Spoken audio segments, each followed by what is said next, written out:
Allow me to welcome our next guest. This is John Albanese, the founder of Certified Acceptance Corporation, or CAC, as we all know it in the industry.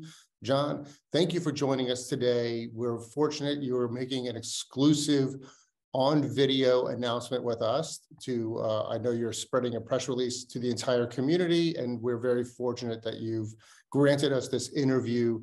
We don't see you on camera too often, so it's exciting to have you here. For the uninitiated, John Albanese was also the founder of, on the ground floor, founding with PCGS in 1986, and then branched off and started NGC in 1987. Both companies have seen great success in the coin industry. And, John was really at the ground floor of all this dynamic change that we saw back in the 80s that led to the great successes of this hobby in, the 21st century.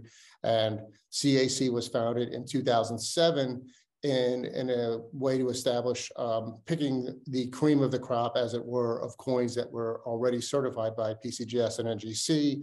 And that has done very well. The coins that have green stickers, or green beans, as we call it, do incredibly well on the market, and even better if they have the elusive gold sticker, meaning they're undergraded. But John has a new project in mind and a bigger announcement. So I'm going to step aside now and let him tell you all about it. John, thank you for joining us today. So John, there's all these rumors swirling around. CAC is up to something. Why don't you dispense with all of that for us and let us know what's going on? Well, John, it is correct. Yes, we've been working on it for quite some time, probably since March. But yes, it's true. CAC will be a traditional grading service next year. I think we probably have a soft opening in the first quarter of 2023. Amazing. So since you started in 2007 stickering, it's been about 15 years. Why start now, honestly? Well, it's interesting. I've mentioned, I'm sure I know in other interviews, including the Greysheet, where I've always said we're in the 7th or 8th inning in terms of the trophy coins out there. I still feel that's the case. And but what I noticed, though, there's almost an infinite market for coins, let's say under $1,000 or under $2,000, that really, or even under $500, where really it's not economical for someone like yourself, John, when you're a coin dealer, to send a coin to a grading service. A $500 coin, let's say, pay the shipping, pay the grading fee, pay the return shipping, send it to CAC, and then back. You're paying shipping 4 ways. And for an 83 CC $1.65, if it's a small submission, you could have literally at a $500 coin, $100 or more invested just in the cost of processing that coin, right? So many of our members really from day one have asked us to do this. And I really wasn't that excited about it at the start, but it seems to me that, one-stop shopping, it makes sense. So now you buy an 83 CC dollar in your coin shop for $300. You send it in once, you get CAC grading, you get a CAC premium, hopefully, and it's one and done. It seems like it's much more efficient. And again, it feels to me like there is a bright future for many of those collector coins under the 2,000 it's more economical to do it this way. And most people that this has leaked to have actually been very excited about it, and they're pleased about it, because like I said, it's one-stop shopping. Right. So in essence, this is sort of an inevitable evolution of what CAC was always going to do. I always suspected such a thing. I think you really maybe were in denial of that for years, right, as we talked about it. But I thought that, right, at some point, the stickering becomes grading because of the complexities of everything. And like you said, how are you going to do $200, $300 coins, which is really the bread and butter of the whole hobby? And so, and then we're seeing, I'm seeing on our side of things, a lot more marketplaces, a lot more new kinds of sellers that are getting excited about the hobby. So I think there's certainly room for another grading service, at least from what it looks like over here at Greysheet. Yeah. So obviously, if you come to market with some principles as to what you're going to do better. Usually a business starts with this belief that they're going to do things better than are being done today, or more consistently, let's say in grading. I think the number one concern that we all have is consistency. That's the hardest thing to achieve as a third-party grader.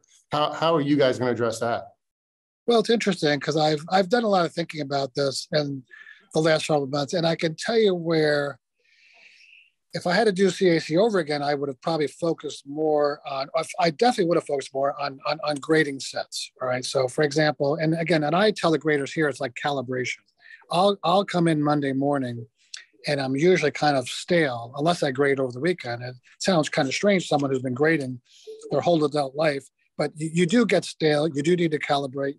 You do have to stay sharp. And I believe if I had 15 or 20 grading sets in front of me Monday morning where I could examine them for 15, 20 minutes, we're talking, Barber dimes from, let's say, anywhere from VF up to MS67 or Saints and Morgan Peace dollars type coins. If I had X amount of grading sets, maybe several hundred coins that I could look at the time. And now it'll be a requirement for myself and the other graders to actually look at the grading sets and study them and add to them over time as well. I think that's really important in calibration. I got to tell you, I've just anecdotally, I mean, there's some, I remember we closed down CAC for the ANA show the week of August. And I remember the first two vacations I went on, I came back after not grading for 10 days. That Monday or Tuesday, my head was in a fog. I didn't feel sharp. It took me a while to get back in the groove. And so then on previous vacation, subsequent vacations, I started coming back on Wednesday in the middle of the week during vacation, just so I could grade some coins, just so I could look at coins. And I realized that wasn't very practical. So now what I do as a matter of practice, and I do it for the graders as well, is on the Friday before we leave for vacation, I set aside a few hundred coins that we did the previous week. And Monday morning I come in, I could recalibrate. It might sound kind of silly to you, but I'm certainly not comparing myself or our graders to Albert Pujols, but I just read a interesting story on ESPN about Albert Pujols. So I read that it was kind of shocking to me, but I read that I think sometime in June or July of this year, he was 17 home runs short of 700. He was doing miserably. Right. And he couldn't get together. He thought about retiring early. And then whether he went back on video or whether the coaches told him, he figured out that the way he was gripping the bat was incorrect. So he just changed his grip on the bat. Now, here's a guy hitting like literally almost like Babe Ruth numbers for 20 years. And then he forgot how to grip a bat. How could that be? Right. But and once he got his grip back, he was fine, right? And as you can see, he finished strong. So the point is, I don't care what level you are in your profession. I think you need tune-ups, you need to calibrate. It's super important. And, I believe that, master grading sets, I believe I think that's the answer. And again, that's something we should have done 15 years ago. I didn't do. I'm not even sure if the grading services have grading sets. I hope they do. But in any case, to me, that's it's not the answer. But once you have a skill grader, in order to keep them in line and on track, right, they must calibrate, especially on a Monday morning after a weekend. It's just good to stay in the groove. And if you ever have questions about a coin, and again, when I say a grading set, we're not just talking about a typical Morgan dollar set from XF to 68. We're talking about an S mint, a P mint, a Carson City, an O mint. And as you know, John, I mean, an O mint might have dull luster, like a 91O, but it has to have a great strike to compensate. And a 91S always has a great strike, and they have great luster. So it can have a few more marks than a 91O. So every mint is different, every coin is different. But I'm talking about like an extensive grading set where in the Morgan Dollar series, for example, you need about 100 coins for a grading set. It'll be a estimate that we're making. We're well capitalized, and it'll take some time. But I believe once you hire the skill graders, this is the way to keep them on track. Right, and I think. Sorry to interrupt you, but I mean, we've talked in the past about the dearth of graders in the industry. There's just not a large talent pool. So I hope you've managed to get some great graders in here, and just are you going to publicize who the graders are? Are you going to? I mean, we have 3 world-class graders. We're in the final stages of contract negotiation. I'm highly confident. But it's, as you know, Bill Shamhart, who now works for CAC today, and lead instructor at ANA, he is one of our graders, our world-class graders. We have John Butler, and who was with PCGS for at least a decade, and again, superb grader, and Ron Javuski, who graded NGC for quite some time, and again, despite having world-class graders, like we are still calibrating. So, for example, we had Ron Javuski here for about 8 or 9 days in the last few weeks, and he was with my other graders, Bill Wetzler and Bill Shamhart and Steve Blum. And what we would do is we would each look at 250 coins a day and swap coins and just to see what would sticker and what wouldn't. And interesting enough, we would limit ourselves to 500 coins a day, but it seemed that on a given day, we would have a discussion about 4 coins, 7 coins, maybe 10 coins would be a lot. Some days we talk about 2 coins. We're not talking about a huge amount of difference in opinion here. So it's just borderline coins. I mean, I remember it was an 1861 half dime. It was essentially all there in a 65, but it was just too dark. And some of the guys like it, some of the guys didn't. And my feeling was I red stickered it, and I said, 10 years ago I would have stickered this coin, but now I'm not, because I'm tired of being right but being wrong. And even though the coin was 65, it was too dark, and the market just pukes it out. Good for you. I'm just tired of it. So you have famously liked darkly toned proof coins and tight coins, for that matter. Well, I like original coins. It's not because I like them because they're dark. I rather them not. I do prefer them being original and virgin as opposed to being clean, being dipped. But so in any case, it was a matter. Right. You've liked them a little more than the market in the past, and that's what I would say. Right. So now I'm just putting red stickers on them, and that's it. And the coin's a 65, but it's a 65C, and the new CAC, it'll get a 64 grade. It's simple as that. Sure. And I still feel like it's the wrong thing to do, but like I said, I've been outvoted. Right, the market has spoken. Sure. And the one question that comes to my mind, as you mentioned, these graders who we know or have been in the business for decades.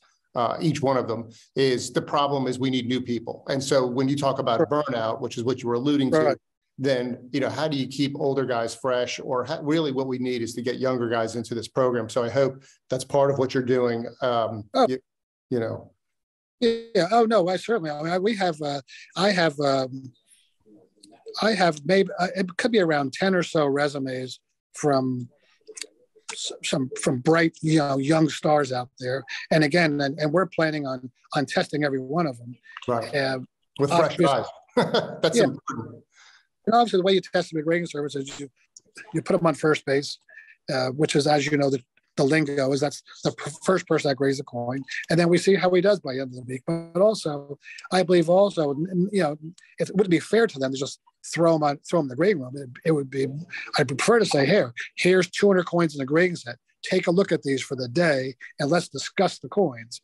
And then you grade. All right. So it wouldn't be fair just to throw them in there to let them grade, let you know what your standard is. So here's our grade set, and hopefully that can catch on. Sure. I mean, we need more organizations, whether they're grading services or even companies like ourselves. We need more people to introduce young people into this hobby who have fresh ideas and also can connect us to social media and all these other newfangled aspects of the business that really have lapped us in the last 5 years. I mean, I hate to tell you that you and I are sort of in the same boat that way, where we realize there's this thing called Facebook or Instagram, but what we don't realize is that this is how they're doing business. People are transacting on on WhatsApp, and how do you even do that? I thought that was a chat. So anyway, I don't want to take too much of your time, but I do want to address a couple more things that we haven't already discussed about. Specifically, just what I think are the most frequently asked questions that people are going to be posing to you. Like, I know number one is, are you concerned, or how do you address the question of, the difference of CAC putting sticker on coins versus, getting raw coins in, handling them, putting them into slabs. There's a huge amount of difference. It's really a much different production to slab coins. So Sure. how does that concern you, or what's your quick response to that? Well, that doesn't concern me a bit. It's actually, I find it personally, and my graders, we find it much easier to grade a coin when it's not encapsulated. And I'm sure you know, John, you've seen the world class graders out there, and essentially, a top grader can pick up a proof trade dollar, and usually within even maybe less than a second, probably have a good idea how he's going to grade it. Now, of course, you have to examine it and right tell correctly. Generally speaking, the grade comes to you in a flash, generally speaking, for the most part, your first impression. And that could be right 80% of the time. But I can tell you what, you take that proof trade dollar has medium or average toning, and you put it in, you put it in a lucite holder, and between the glare from the holder, the fact that you really can't get close to the coin because of the separation of plastic, and maybe the holder's cloudy, I got to tell you, looking at a proof trade dollar through plastic it takes a while. It takes 20 or 30 times longer than looking at the coin in its so-called raw state. So again, I mean, the grading, to me, the grading is the easy part, getting it right. It's much different now than when I was involved with co-founding PCGS and the founder of NGC, where you just grade the coin, you put it in the holder, and you ship it out. Now you have to photograph the coins, you have registries, that type of thing. That, to me, that makes my head hurt more than anything. Now we had that resolved with in our business plan. We have a great sharp team of operation manager, super sharp CFO. These are all younger guys, and they understand the technology. To me, that's the part where I hesitated, where I would that was the biggest resistance for me, was not the grading, it's the technology side of the business. But I think we have that put to bed. Sure. I mean, that is of course the barrier to entry now is It's much more complicated. Thank you for addressing that. I'm sure really on any of these questions we can go for 45 minutes, and I welcome that opportunity, to be honest with you, and maybe that's a great idea. So, but I'm just, I have no problem if you just quickly address them until the next time. But so what's going to happen to all the coins with stickers, and then, the green and then the gold stickers? I mean, what happens to those coins? If you So you just want a yes or no answer for that one? No, I mean, I'm not trying to cut you short. I'm not, but I know, we can go deep here. And so, So anyway, like a lot of people are saying, yes, what do I do with my sticker coin? Well, you don't have to do anything to your sticker coins. I'm advising people to do nothing. Just, wait and see. So, we are going to have, like I said, we are working on a registry, and the CAC stickered coins will fit right into our registry with the CAC graded coins. So there's really no need to do anything for the registry. We are going to have really two registries. We're going to have a CAC exclusive registry, which is the new CAC grading service, along with the stickered coins that we've already stickered. And then we're going to have another registry parallel that will accept anything, CAC coins, non-CAC coins, the whole bit. So, again, we're not going to leave anyone out. We're not going to leave anyone in the cold. Okay. And we're not going to. This is not a cram down where you must put your coin in the new holder. We're not playing that. Good. But if a coin has a green sticker, is it 100% assured to be reholdered in your new holder? Yes. Okay. What about a gold sticker? If there's any benefit to taking a gold sticker coin and putting it in your holder? Will you denote that somehow? Well, that's weird, isn't it? Yeah. MS-65 so undergraded. If someone has an MS-65 Stone Mountain with a gold sticker, right, we'll happily put it into the new 66 holder. However, we're not going to be stickering the new CAC coins. And in our registry, we will give credit for that coin being a higher grade anyway. So it's my feeling is the way the market has been behaving lately, that you're better off leaving a gold sticker alone. It's worth more as a gold sticker than it is in the holder in the next grade. I don't care what the holder says. The gold sticker has a premium. So I'd recommend anyone with a gold sticker to leave their coin alone. I shake my head every day where I see a coin come in it could be it could be something as simple as a proof 3-cent nickel in 65, where it had a gold sticker, and the client, the collector, sent into the grading service, got the grade raised to a 66, and now we're green stickering. I'm thinking to myself, that's a backward move, right? I would just leave it alone. Yeah, especially with the fervor about, about the gold sticker. But maybe in a 6-figure coin where the gold sticker actually just simply represents value for the next grade, which I have seen in auction records. I see 38D nickels in 66 that are worth $50, sell for $250. But I don't see a $200,000 gold piece that's a gold sticker really might only be worth its next grade. And that's a great cautionary thing. Don't jump in, just leave it in the hole. Right. And I think that's great. It's kind of it's also a peaceful resolution. Like you're not in competition with these other services so much as you're just we're just a new alternative. Thank you. So are you going to stop stickering then at the time that you start grading? Well, that was my plan 6 months ago when I ran it by several collectors and dealers, and they were quite upset because it's sort of changing the rules in the middle of the game. And so we decided to eventually phase it out. We don't know when we'll end it, but we definitely will change the price structure because we don't want the stickering business to cannibalize our grading business. So the fees will go up. I have to warn the CAC members because we don't want to discourage. We don't want to have 12,000 coins a month coming for stickering. We'd rather have 1,200. So, and the only way we can really do that is by raising the price. I don't know what that price is going to be yet, but that's what. But we're also going to implement a program for 2023 for our collector members that have been loyal to us for 15 years. We are going to give them a limited amount, let's say 20 coins next year, to where they can send them in.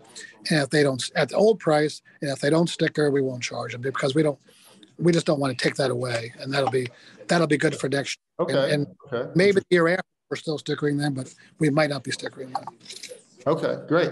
I think that's a great resolution. I'm not surprised that you weren't able to just terminate it on the first day. And, I don't know if you thought about it this way, but I'm sure you have, but I mean, Heritage Auctions gets the Bass collection in, it's been graded by PCGS, or NGC gets, Early American Collection. It's really, especially in the transition phase, it's a nice benefit to get the coins stickered as well. Right. Interesting. So we didn't touch on one thing I wanted to bring up was the ideas. You and I did discuss this at one point where coins that didn't get stickered today, like let's say a 1924 Saint and MS64 that doesn't quite get the sticker, you grade it whatever, it's close but doesn't get it in your mind. That coin, you explained to me, might be graded as MS64 at the new grading service. Is that? Well, it might be, just like it might now. Like again, like we see coins every day that we didn't sticker previously that we say, hey, we were kind of tight on this and we changed our mind. Okay. But there's certainly not going to be a new standard at the new grading service, but that's a good thing you touched on was a Saint, because one of the things I literally lose sleep over is the fact that we are tough on Saints. I've been told by the marketplace we're brutally tough, and I would just shake my head thinking that they're wrong, right? But I do know at NGC, back when Saints were $4,000 in 65, when gold was $400, there's still maybe 10 or 20% of Saints I see and old holders that I don't sticker at 65s, and I don't quite know what happened between now and then. I mean, it was over 30 years ago, but again, I believe that will be corrected in the next 30 years, because I believe by having the grading set and staying calibrated is important. And I have been convinced by my graders here. We're not talking about a lot of coins. You have 100 Saints of 65 that we reject, and they show me 2 of them, and they say, "Hey, John, you're too tight on these," and I tend to agree on. But we're talking about borderline coins, very, very small amount of coins. We're not talking about a new standard by any. Okay. Interesting. So CAC, the certified CAC is going to be equally as tough as the stickered CAC, essentially.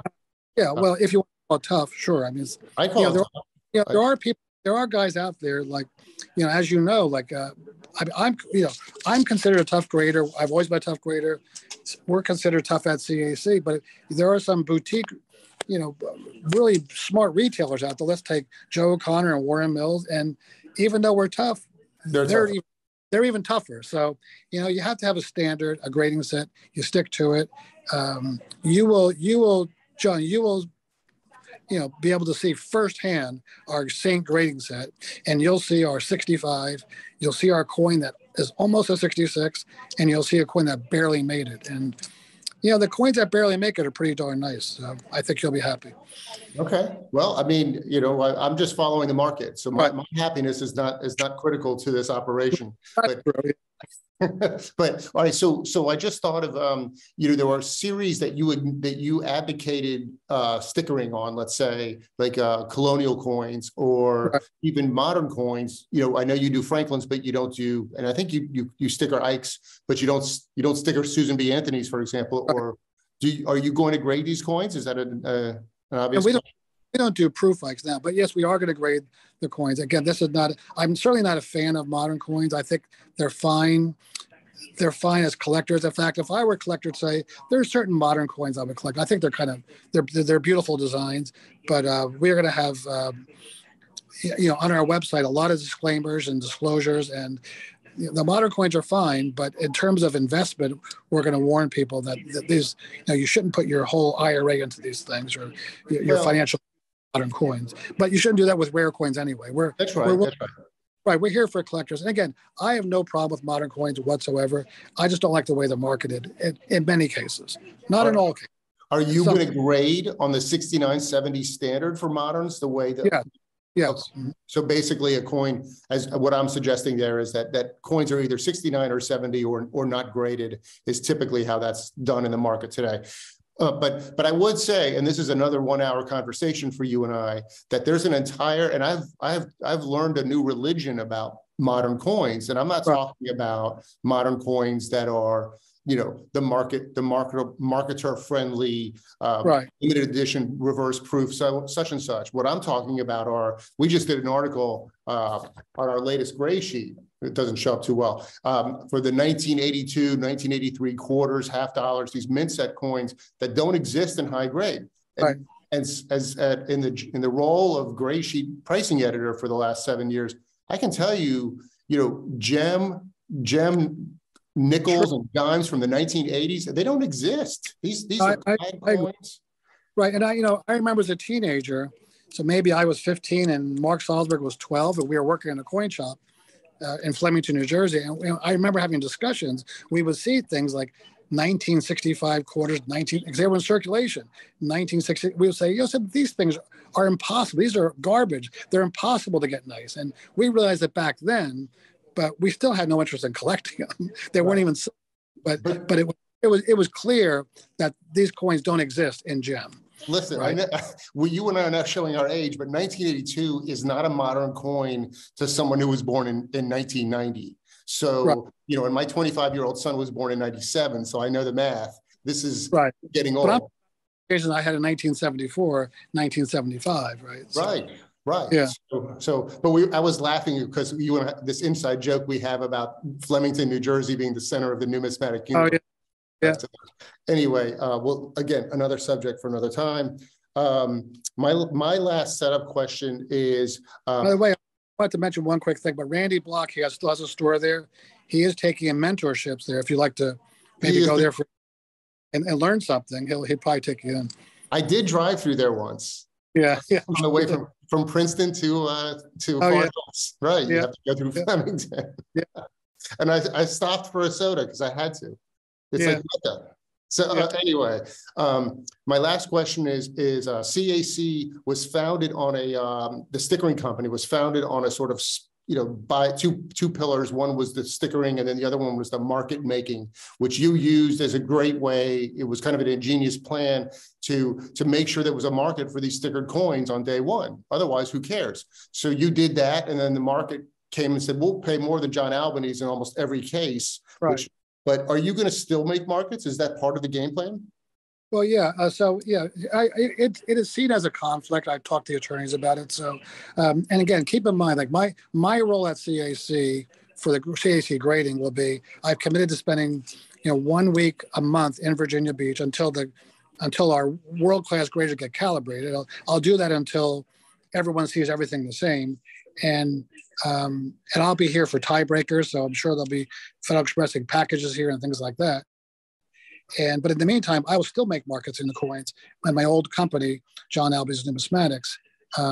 But I got to tell you, the whole market making thing is extremely overrated. It was helpful at first, getting CAC launched, Right. and made market and bought a lot of coins. And John, as you know, I have a lot of bids on CDN Exchange, and I've had up to $100 million in bids on there. And I can't remember the last time someone hit my bid, and it's been great. It was great for CAC financially to make markets, but in the last 5 years, it's really been a money loser because I'm not buying anything, putting a lot of energy into it, but there are no sellers. So, right. But that can change, and that can change, as we both know. There's been a bull market for 5 years, so yeah, it's possible that it's a reflection of the bull market, and possible. Yeah, market slowed considerably since the Fed started raising interest rates 2-3 months ago, and I'm still not buying anything. So there's always someone willing to pay more. I think as long as we do a good job in the grading room and turn out a great product, I mean, a market making is, I think, a bit overrated. So I think that it's a natural market. There's no way one market maker has enough money to so-called control the market, the whole market. As you know, I've been on anything from half cents up to $50 gold pieces, and you really can't make them. It's not like it's a Ponzi scheme where you hold your bid up and the market's crashing. There's too much value out there, right? So I'm not. I think the market making thing has been great for us. It's helped us in our to get launched. That saying that we put our money where our mouth is, but it just hasn't been necessary in the last 3 or 4 years. I would tend to agree. I don't think it's necessary any longer. It was a bit like training wheels maybe, and now the bike rides without them. Yeah. And I think that you've brought CAC stickering to the point where you can now let this thing go as the bicycle. And to use that metaphor, I think that, I really wish you all the success with this. I think it's exciting. Like I said, we've been friends for a long time, and it always felt somewhat inevitable to me that this would occur. And I wish you the best of luck. And, thanks, living in Virginia Beach, it's kind of interesting to see this happen in our backyard. And I guess that'll be exciting. So we'll get to see you in person, and we'll do other interviews in person. We can argue about 1982 coinage, Okay. And see how it goes. But thank you for joining me, and good luck with your launch. And please keep us informed of new events. Absolutely. Thanks, Sean.